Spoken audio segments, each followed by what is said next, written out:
Hello hi नमस्कार दोस्तों, शुरू करते हैं आज का ब्लॉग। उम्मीद करता हूँ आप लोग स्वस्थ होंगे और मैं भी स्वस्थ हूँ। आज हमारे स्कूल में एसडीआरएफ की टीम द्वारा बच्चों को जागरूक किया गया और उनको आपदा और जब भूकंप आता है तो कैसे बचाव करना है और कैसे किस किस प्रकार की तैयारियाँ हमें करके रखनी चाहिए, इस बारे में जानकारी दी गई। तो आप आगे वीडियो में देख सकते हैं। और सभी लोगों को आपको यहाँ पर इकट्ठा करके एक छोटे से कार्यक्रम के लिए तैयार किया। हम लोग जैसा कि सर ने बताया SDRF state disaster response force, जिसकी जो गठन हुआ था 9 अक्टूबर 2013 को हुआ था, जिसमें अभी हमारा हेडक्वार्टर है वो देहरादून में है, जॉली ग्रांट में, और अलग अलग पूरे स्टेट में हमारी टीमें फैली हुई है। आप लोगों के लिए बहुत अच्छी बात है कि आपके क्षेत्र में सबसे नज़दीक में हमारी टीम कपकोट क्षेत्र में रह रही है, भराड़ी हमारा वन रेंज में हम लोगों का कार्यालय यहाँ पर है। तो यहीं से हम लोग सभी जगह पहुँच बनाते हैं पूरे बागेश्वर डिस्ट्रिक्ट के लिए। केवल यही एक टीम है, जब भी कोई रेस्क्यू वगैरह आता है तो हमें वहाँ पर पहुँच बनानी होती है, वहाँ पर हमें राहत पहुँचानी होती है। ठीक है, तो मेन हमारा काम है, कभी भी इस टाइप के कोई रेस्क्यू आते हैं, जैसे कोई डूब जाता है या कोई गाड़ी का एक्सीडेंट हो जाता है, इवन भूकंप आ जाता है और कई प्रकार की आपदाएं होती हैं। जब इन आपदाओं में हम लोग जाते हैं तो तभी हमें कुछ महसूस होता है कि आपदा की श्रेणी में आता है। यानी कि आप छोटा सा अगर आपकी उंगली भी कटती है, वो आपके लिए छोटी सी आपदा है। ठीक है, इसी प्रकार कोई बड़ा डिजास्टर हो जाता है। आपने सुना 2013 में जब केदारनाथ आपदा आई थी, किसी ने सुना बच्चों? क्या हुआ था उसमें? बाढ़ आई थी। और क्या हुआ था? बादल फट गया था। ठीक है ना। और वहाँ क्या हो गया था, जो सोनावड़ी जो ताल है उसमें क्या होता, पूरा भूस्खलन हो गया, पूरा टूट के नीचे जितने यात्री थे उनके ऊपर पूरा मलबा आ गया था। बहुत जनहानि हुई थी, लगभग 15-20 हजार लोग मरे थे उस समय। यात्रा अपने पीक सीजन पर थी, बारिश इतनी ज्यादा हो गई थी, हो रहा था। तब एसडीआरएफ का गठन नहीं हुआ था। ये जून 2013 की घटना है। उस दौरान जब गवर्नमेंट ने ये सोचा कि भाई हमें इस टाइप की, जो उत्तराखंड है लगातार आपदाओं से घिरा रहता है, तो हमें एक ऐसे फोर्स की जरूरत है जो ऐसी जगह पर रेस्क्यू करे, लोगों को बचाए और कैसे भी किसी चीज़ को कवर करने की कोशिश करे। तो इसी उसमें ये एसडीआरएफ का गठन 2013 में नवंबर में हुआ। ठीक है ना। तो कैसे बता सकता है सब? आज बताओ। वेरी गुड, उनके लिए तालियां होनी चाहिए। तो क्या क्या होती है वो तो आप नहीं बता सकते हैं? हाँ? और देखो बच्चों में मानवीय आपदा और एक प्राकृतिक आपदा क्या होती है, याद रखना। एक प्राकृतिक आपदा, दूसरा मानवीय आपदा, जो मतलब मानव के द्वारा रचित होती है। जैसे रोड एक्सीडेंट हो गई, ठीक है ना, कोई भी मतलब गैस त्रासदी हो गई है, कोई अगर वो आ जाता है, जैसे कोई हमारे बांध वगैरह बनता है, बांध टूट जाते हैं, ठीक है ना, रेल दुर्घटनाएं हो जाती हैं, ये चीजें आती है मानवीय, जो मनुष्य के द्वारा रचित हो जाती है। ठीक है ना, जो मनुष्य के कर्तव्यों के द्वारा जो उसने अपने बना रखे हैं, नए इन्वेंशन कर रखे हैं, उसके द्वारा जो भी नुकसान जाने माल का जो नुकसान होता है उसे मानवीय आपदा कहते हैं। और प्राकृतिक आपदाएं क्या क्या होती हैं? आवाज। Very good. ठीक है ना, जो भी आपको प्राकृतिक रूप से जो आपदाएं आती है, जैसे कि बादल फट जाता है, ठीक है, भूकंप आ जाता है, बच्चों को आपदा के बारे में बताते हुए कि आपदाएं कितने प्रकार की होती हैं, ताकि कोई भी आपको ढूंढ सके। ठीक है बच्चों। इसके अलावा देखिए, ये तो बाहर के सेफ जोन की बात है। अब आप कमरे के बाहर निकल ही नहीं पाए, आप अंदर फंस गए, तो आपके सेफ जोन क्या होने चाहिए? आपने अपने घर के अंदर भी सेफ जोन बना के रखना है। आप सोए हो रात को, आपको दरवाजा नहीं मिला, ठीक है, तो आप कैसे करेंगे अपने आप को सेफ? और बच गए हो आप, ठीक है ना। जो आपका मतलब टेबल होगी, मेज मतलब मजबूत होनी चाहिए। जैसे ये तो कमजोर है, इसके ऊपर तो कोई पत्थर गिरकर तालाब के किनारे तक पहुंचती है, उसके बाद वो वापस आती है, उससे कहते हैं आफ्टर शॉक। क्या कहते हैं? After shock. यानी कि भूकंप आने के बाद आफ्टर शॉक आता है। वो बड़े छोटे छोटे आते हैं, हल्के से हिलते हैं, हिलती है जमीन, लेकिन उससे नुकसान ज्यादा होता है। नंबर 1 नुकसान क्यों होता है? क्योंकि हम लोग सब अपने घरों के अंदर दोबारा घुस के जो फंसे हुए उनको बचाने में लग जाते हैं। दूसरी चीज, पहले जो मेन शॉक आया था उसमें हमारी बिल्डिंग्स क्या हो गई, आधी टूट गई है, गिरी नहीं है, आधी टूट गई, क्रैकिंग हो गई है। लेकिन आफ्टर शॉक आया, वो पूरी बिल्डिंग जो अंदर घुसे उनके ऊपर गिर गई। आफ्टर शॉक से ज्यादा नुकसान होता है। तो इन चीजों का ध्यान देना, ठीक है ना। फर्स्ट एड जो आप है, उसके बाद अभी हम आपको कुछ मूव से बताएंगे। जैसे तो यहाँ से अगर रोड तक किसी को ले जाना है तो हम कैसे ले जा सकते हैं, कैसे कैसे मूव, यहाँ पे से थोड़ा आगे तक ही ले जाना है तब कैसे ले जा सकते हैं, यह भी हम आपको थोड़ी देर में बताएंगे। बहुत अच्छी अच्छी चीजें आपको बताएंगे, ठीक है ना। तो ये भूकंप के बारे में आपको समझ में आया। डायरेक्ट प्रेशर क्या होता है कि जहां से कट लग रहा है, जिस जगह, जैसे सपोज दैट मेरे हाथ में यहाँ से कट लग गया, तो मैंने उसको क्या करता है, अभी दिखाएंगे कैसे करना है। एक साफ कपड़ा लेना है। क्या लेना है? ये नहीं कि कोई ऐसे क्या बोलते हैं नीचे मिट्टी वाला कपड़ा, ऐसे नहीं लेना, या मिट्टी नहीं लगा देनी वहां पे। डायरेक्ट प्रेशर का मतलब होता है कि कोई साफ गॉज पीस कुछ भी कपड़ा हो उसको फोल्ड करना है आपस पूरा। जैसे ये फोल्ड कर रखा है एक साफ कपड़ा, सपोज दैट इसके क्या हो गया, हाथ कट गया है, हाथ के आगे ये कैसे लगा देंगे उसको, जहां पर से भी खून निकल रहा है सीधे वहां पर डायरेक्ट प्रेशर दे देना। क्या दे देना है? देखो जैसे यहाँ पर कट गया तो डायरेक्ट प्रेशर, ठीक है। ऐसे पैरों में कर दिया तो पैरों में भी डायरेक्ट प्रेशर दे देना है, ठीक है। तो ये होता है डायरेक्ट प्रेशर, वहां पर जोर से दबा देना उस जगह पर। लगभग 5 मिनट बाद खून का थक्का बन जाता है। अगर किसी को कोई बीमारी नहीं है तो 2-3 मिनट में 4 मिनट में खून रुकना बंद हो जाएगा, अगर छोटा कट होगा, ठीक है ना। अब देखो वहां पर छोटा कट था वो तो रुक गया, लेकिन इसमें ज्यादा कट लग जाता है, आधा हाथ कट जाता है, आधा हाथ कट जाता है, तब आपको क्या करना है, मैंने उससे ज्यादा कट लग जाता है, ब्लडिंग नहीं रुक रही है, आपने डायरेक्ट प्रेशर दिया फिर भी ब्लडिंग नहीं रुक रही है, तो आपने दूसरी चीज क्या करनी है, एलिवेशन देना है। क्या करना है? एलिवेशन का मतलब क्या होता है कि ऊंचाई, हाइट। अब हाइट देनी कहां से है? हार्ट लेवल से, ठीक है ना। जो आपका हार्ट है उस लेवल से उसको हाई कर देना। जैसे आपके हाथ में कट लगा है, आपको क्या करना है, जैसे देखो उन्होंने क्या कर रखा है, हाथ को कट करके ऊपर को कर दिया, तो ये एक एलिवेशन हो गया। और डायरेक्ट प्रेशर तो दे ही रखा वहां पे, ये नहीं कि वहां डायरेक्ट प्रेशर हटाना है, डायरेक्ट प्रेशर नहीं हटाना है, प्लस वहां क्या करना है, उसको एलिवेशन दे देना है, ठीक है। अब एलिवेशन देने के बाद भी हल्का हल्का ब्लड, अब देखो एलिवेशन का काम कर लो। एलिवेशन कोई भी लकड़ी का टुकड़ा आप रख सकते हो, ठीक है ना। कोई भी लकड़ी का टुकड़ा आपने रखा, उसको क्या करना है, उसके बाद उसको दूसरी गांठ से बांध दिया। अब दूसरी गांठ से बांध दिया, अब देखो आपको एक वो मिल जाएगा कि उसको घुमाने के लिए एक सहारा मिल जाएगा। आपको उसको घुमाना है धीरे धीरे, ठीक है ना, और इतने देर तक घुमाना कि वो खून बंद हो जाए। ये क्या कर देगा, सारी नसें ब्लॉक कर देगा, खून आपको आगे जाने नहीं देगा। तो उससे क्या होगा कि उसका ब्लड बिल्कुल रुक जाएगा। लेकिन इसका नुकसान क्या होता है, जब ये टॉर्निकेट लगाया जाता है, इसके बाद क्या होता है, जहां पर मैंने बोला ना कि हमारे जीवन को जीने के लिए या हमारे हर एक बॉडी के हर टिश्यू को जीवित रहने के लिए ऑक्सीजनेटेड ब्लड की आवश्यकता होती है, यानी शुद्ध रक्त की आवश्यकता होती है। यदि उस जगह पर शुद्ध रक्त नहीं पहुंचेगा तो वो खत्म होना शुरू हो जाएगा, यानी मरना शुरू हो जाएगा, ठीक है ना। अब वो टिश्यूज वो क्या हो रहा है, खत्म हो रहे हैं, वहां पर ब्लड तो हमने बंद कर दिया है, अब वहां पर क्या हो रहा है, वो मरना शुरू हो रहा है। लेकिन जैसे 1 घंटे बाद आपने उसको खोला, जैसे डॉक्टर ने खोला है, डॉक्टर तो नहीं करेगा गलती, लेकिन हम ही लोग कर देंगे, ठीक है ना। उन्होंने कहा बहुत जलन हो रहा है, अजीब सा लग रहा है, इसको खोलो खोलो कहा। अब खोलेंगे तो क्या होगा, जो टिश्यूज वहां पर खराब हो गए हैं, ठीक है ना, जो वहां पर जो कड़काएं, वहां जो सेल मर गए हैं, वो सेल क्या होगा, दोबारा उसमें खून बहेगा, वो सेल जो मृत सेलों को लेकर ब्लड क्या कर लेगा, फिर हार्ट की तरफ रन करेगा, और उस केसेस में हार्ट अटैक आने के खतरे बढ़ जाते हैं, क्योंकि वो उस मरे हुए सेल को शुद्ध नहीं करता, मृत टिश्यूज को सही शुद्ध करने के। उससे क्या हो जाएगा, ब्लॉकेज आ जाएंगे और आदमी की डेथ हो जाएगी, अटैक आ जाएगा, मर जाएगा। तो टॉर्निकेट इसलिए खतरा भी है। तो इससे बचने के लिए हमें एक टेक्निक बताई जाती है। वो टेक्निक क्या है, जैसे ही आप ये टॉर्निकेट लगाएंगे, ठीक है, ध्यान से सुनना, जैसे टॉर्निकेट लगाएंगे, यहाँ पर आपको क्या करना है कि जो जहाँ पर जितना जो टाइम नोट करना है, उस समय आपने सोचा 10:05 में मैंने टॉर्निकेट लगाया, उसके 2 मिनट तक या 3 मिनट तक आपने गाड़ी में मूव भी कर रहा है, कोई दिक्कत नहीं है, 2-3 मिनट तक आपने क्या किया, उसको वैसे रहने दिया, हमें खून रोकने से मतलब है। फिर थोड़ा सा ढीला कर दिया। अब देखो ढीला करना भी बहुत आसान होता है, ठीक है ना। आपने उसको ढीला कर दिया, उससे क्या होगा, थोड़ा ब्लड निकलेगा, उसका निकलने दो। वो क्या कर रहा है, वहां पर टिश्यू मरे नहीं है, 1-2 मिनट में नहीं मरते टिश्यू, ठीक है ना। तो वो वापस जाके फिर उसका सर्कुलेट हो गया, वो अंग जीवित रहेगा उसका। तो ये काम हर 4-5 मिनट में करते रहना है। थोड़ा थोड़ा ब्लड निकल जाए कोई बात नहीं, फिर बंद कर दो उसको, ठीक है ना।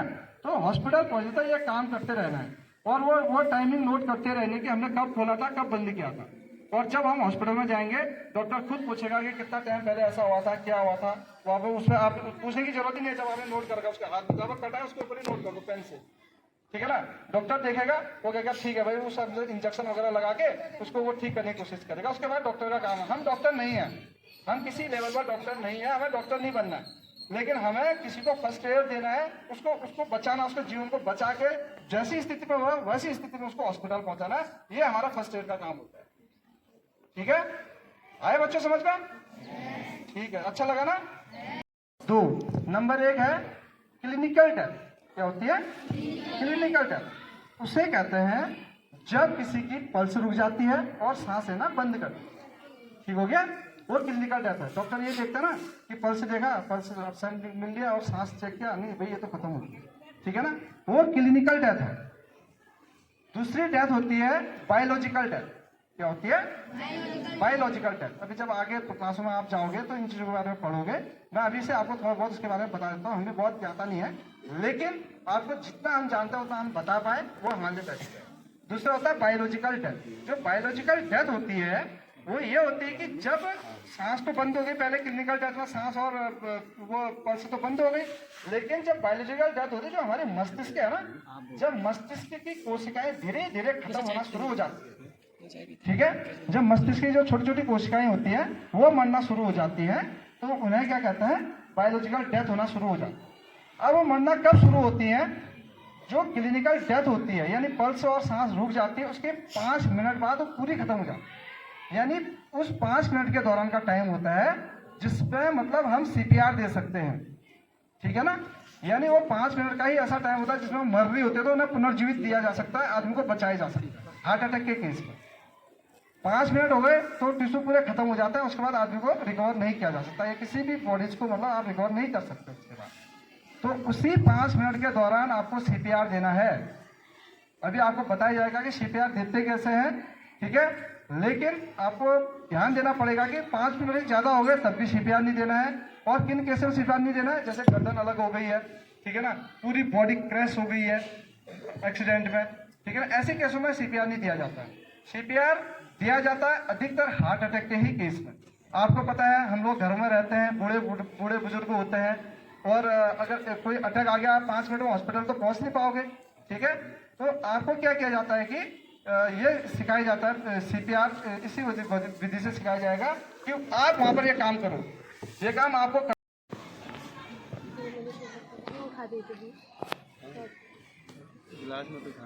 हाँ ठीक है, सामने आ जाओ। इसमें क्या होता है, जिनका एक हाथ छोटा होगा वो पीछे से सपोर्ट देंगे और जो आगे वाले हाथ वाले हो उसको सपोर्ट देंगे, ठीक है ना, आराम से इसको ले जाया जा सकता है। अब है 4 हैंड। 4 हैंड में कैसा करेंगे? देखिए, दोनों हाथ, चारों हाथों का यूज होगा, दोनों लोग चारों हाथों का यूज करेंगे। जो पेशेंट है वो पीछे से आएगा, नीचे बैठ जाएंगे, ठीक है, पीछे से आ जाए, पीछे सामने की तरफ मुंह करो, पीछे जाओ, दोनों गैप में हाथ में पैर डालो और दोनों के कंधों में हाथ रख दो, ठीक है। बहुत आसानी से इसको कहीं भी यहाँ से मतलब 50-60 मीटर या 100 मीटर तक आराम से आप लोग इसको ले जा सकते हैं, ठीक है। इसके अलावा जब अकेला आदमी है, चोट लगे, घायल हो रहा है, वो उसको कंधे में ले जाना है, एक हाथ उसका वैसे रहेगा तो उसमें वो सर रख देगा, आप उसके हाथ जो ऐसे कमर में लगा रखा उसमें अपना सर रख सकते हैं वो, ठीक है ना, आराम से करके सर रख, ऐसे आप इसको यहाँ से लेके रोड तक ले जा सकते हैं, ठीक है ना। नहीं पाता, कम्बल की जरूरत होती है, थोड़ा हार्ड होता है, थोड़ा सा हार्ड होना चाहिए। तो सबसे पहले डंडों वाला देख लेते हैं कंबल के द्वारा कैसे कैसे किया जाता है, ठीक है ना। एक स्ट्रेचर कैसे बनाया जाता है कंबल के द्वारा, ये आपको अभी बताया जाएगा। आपको 2 लकड़ियां लेनी है, लाठी भी गांव में मिली जाती है, ठीक है ना, कोई इतनी बड़ी उसकी उपलब्धता नहीं है, ऐसा नहीं है। तो जो लाठी है आपको इतनी दूरी पर रखना है उसको कि एक आदमी उसके अंदर आ जाए, ठीक है ना। उसको लॉक कर देना है अंदर से, और दूसरी तरफ को क्या कर देना है, उसको भी पलट देना है, ठीक है। और इस साइड से पलट के ये पलट के ये बन गया स्ट्रेचर, ठीक है ना। कोई आ जाए इसमें, लड़के आ जाओ, 2 लड़के आ जाओ, सब 2 लड़के आ जाओ, आ जाओ, ज्यादा नहीं, 2 लड़के, हाँ चलो आप ही लोग आ जाओ, फिर 2-3 और आ जाओ, सब एक छोटा बच्चा जो इसमें लेट जाओ,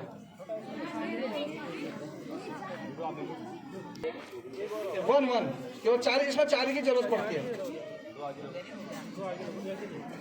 इनको बताओ कैसे सीट पर एक साथ सब 1 2 3 करके उठाते हैं, एक झटके में ऊपर उठाएंगे। ठीक है, चारों 1 2 3 बोलो, ऊपर पढ़ो 1 2 3। अब ले जा लोगे ना, गांव में लोग तो मिल ही जाते हैं, आराम से आप स्ट्रेचर बना के उसको यहाँ से लेके 200 मीटर 300 मीटर 400 मीटर ले जा सकते हो। वापस ले आओ उनको, वापस ले आओ। ये खाली एक डेमोस्ट्रेशन है, ये चीज आप अपने घर में कर सकते हो। गर्दन ऐसे लटकानी नहीं है, गर्दन को क्या करना है, कपड़े के ऊपर ही रखना है। ठीक है ना, हाँ। इसमें क्या करना है, दोनों साइड से 6 लोग, 1 2 3 4 5, एक और से जाओ। इसका क्या करना है, फोल्ड करना है, कंबल को क्या करना है, फोल्ड करना है। ऐसे करो सभी लोग, ऐसे करो, जैसे करना है, फोल्ड करना है, फोल्ड। ठीक है, बीच में से आ जाओ, ये आज बीच में से करो, छोटा छोटा बना देना। ये थोड़ा पतला कंबल है, इसमें मोटा कंबल यूज किया जाता है। ठीक है, ये ध्यान में रखना। अब क्या करना है, जब पूरा फोल्ड हो जाता है तो आपको क्या करना है, उसके सर की तरफ को ही मुंह करना है सभी लोगों को। जैसे सर इधर को है तो इधर को, मेरी तरफ को सारे मुंह करेंगे। ठीक है, 6 लोग इसलिए करते हैं क्योंकि जो गिरा होगा, जिसको चोट लगी होगी, वो सपोर्ट देने के लिए बीच में भी लोग रहते हैं। ठीक है, 1 2 3 अप करके खड़े होंगे और ले जाओ आप। ठीक है, ये अभी क्या है, थोड़ा पतला कंबल है, इसमें थोड़ा डस्ट नहीं हो रहा है, इसमें थोड़ा मोटा कंबल यूज होता है। ठीक है, ठीक है ना, दोनों हाथ सीधे करने हैं और एक रस्सी को ऐसे फोल्ड करना है, जैसे 8, जैसे अंग्रेजी का 8 होता है ना, इस प्रकार से इसको फोल्ड करना है। ठीक है, और जितना लंबा है, अगर छोटा बच्चा तो कम फोल्ड करना है, और बड़ा है तो ज्यादा फोल्ड करना है।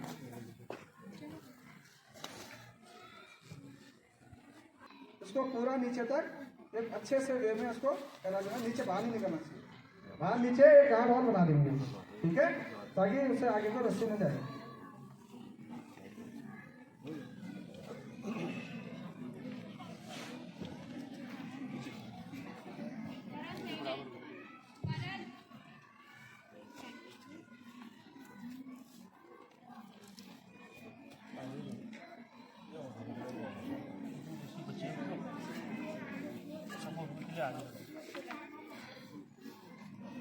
बराबर वे में उसको बनाकर, ठीक है, उसको एक बार चेक कर लिया कि भाई ठीक है। बाकी जो बचा हुआ रस्सी है उसको आप उसका जो भी बीमार होगा उसका तकिया जैसा बना सकते हैं। ठीक है ना,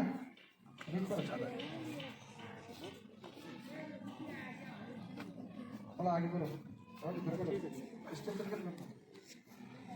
रहो। ठीक है, अब एक कोई भी लेट जाओ, छोटा सा आजा भाई। ठीक है, 4 लोग अच्छी तरह से लोग आगे से तुम दोनों उठाओ, हो गया ना स्टेशन। तो जंगल वगैरह में जाओगे इस टाइप से स्टेशन मिल जाता है। ठीक है, बहुत अच्छी टेक्निक है। कुछ नहीं कर सकते हो तो इतना तो कर ही सकते हैं हम लोग कि किसी को कैसे ऐसी जगह पर पहुंचा जाए जहाँ से गाड़ी वगैरह हो और उसे हम वहाँ पहुँचा दें। ठीक है, लाइव बोया। ठीक है, लाइव बोया। जब कोई डूब रहा होता है और हम उस तक पहुंच नहीं पाते हैं तो हम दूर से इसको फेंकते हैं, वो इसकी जो लाइन होती है उसको पकड़ता है और हम उसको एक तरफ से हमने रस्सी बांध देते हैं अपने पास और उसको खींच लेते हैं। ठीक है, ये क्या है, लाइव बोया। लाइव बोया, ये है लाइफ जैकेट। अगर बाय चांस कोई हम लोग हमेशा जब भी कहीं पर जाते हैं या कोई तैराकी वगैरह करते हैं या राफ्टिंग का कोर्स करते हैं या कोई भी तैरने जाता है तो हमेशा लाइफ बोया पहन के, लाइफ जैकेट पहन के जाना चाहिए। उसमें क्या है, इसमें 72 घंटे का टाइमिंग होता है, 72 घंटे तक आपको पानी के नीचे नहीं जाने देगा।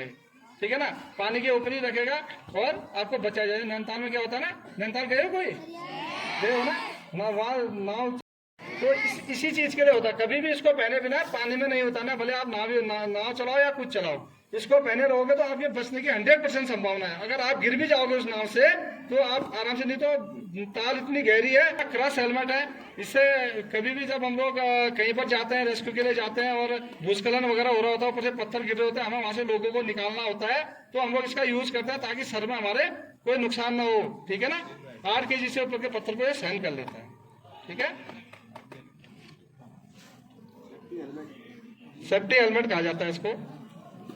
इसके अलावा ये है डिसेंडर। कभी हम कोई बड़ा कोर्स चलाएंगे, कभी आपकी छुट्टी के टाइम अगर सर लोग हमें टाइम देंगे 1-2 दिन का, तो हम लोग क्या करेंगे, पहाड़ी से उतारने और चढ़ाने वाला काम करेंगे। जैसे पूरी ऐसी पहाड़ी होती है, उसमें कैसे चढ़ा जाता है, कैसे उतरा जाता है, सीधी पहाड़ी में, यानी जैसे दीवार है, इस पर कैसे चढ़ा जाता है और कैसे उतरा जाता है, ठीक है ना। ऐसा हम लोग आपको सिखाएंगे। ऊपर से उतरना भी सिखाएंगे इस दीवार से, और नीचे से ऊपर चढ़ना भी सिखाएंगे, ठीक है। और रिवर क्रॉसिंग, जैसे नदी में पार के लिए कैसे रस्सी बांधा जाता है, ये चीजें हम आपको सिखाएंगे। उसके लिए थोड़ा बड़ा ज्यादा टाइम चाहिए होता है, ठीक है।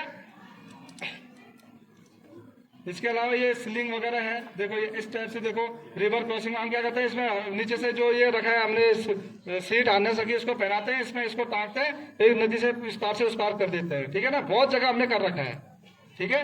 ये सीट आने से इसको कमर में बांधा जाता है, उसके बाद उसको कमर में बांध के उसको सीधे वो कैराबिनर, जो कैराबिनर दिख रहा है आपको, उसमें लटकाया जाता है ऐसे। और हम इसको क्या करते हैं, इस पार से दूसरी पार, नदी के जैसे पुल टूट जाते हैं तो हम इसका यूज करते हैं, रिवर क्रॉसिंग का यूज करते हैं, हम खुद बनाते हैं रस्सी के सहारे से, सभी लोगों को इधर से उधर करते हैं। क्योंकि उच्च हिमालयी क्षेत्र होते हैं, वहाँ पर जो एक आध तो कच्चा पुल होता है, अगर वो टूट जाता है, अगर ऊपर लोग फंस जाते हैं तो हमें उनको निकालने भी जाना पड़ता है, तो हम इसी मेथड से निकालते हैं। ये मिटन्स हैं, इनका यूज क्या होता है उसी रैबिट, क्योंकि जो ये रोप दिख रही है ना आपको, जिसमें हमने स्ट्रेचर बनाया था, ये कोई साधारण रोप नहीं है। ये जो ये आपके हाथ में सिलिंग भी दिख रही है, ये भी सेम उसी रोप की बनी हुई है। ये बहुत महंगी रोपें होती है, लगभग 50-60 हज़ार की रोपें होती है। 50 मीटर की रोप 50-60 हज़ार रुपए की होती है।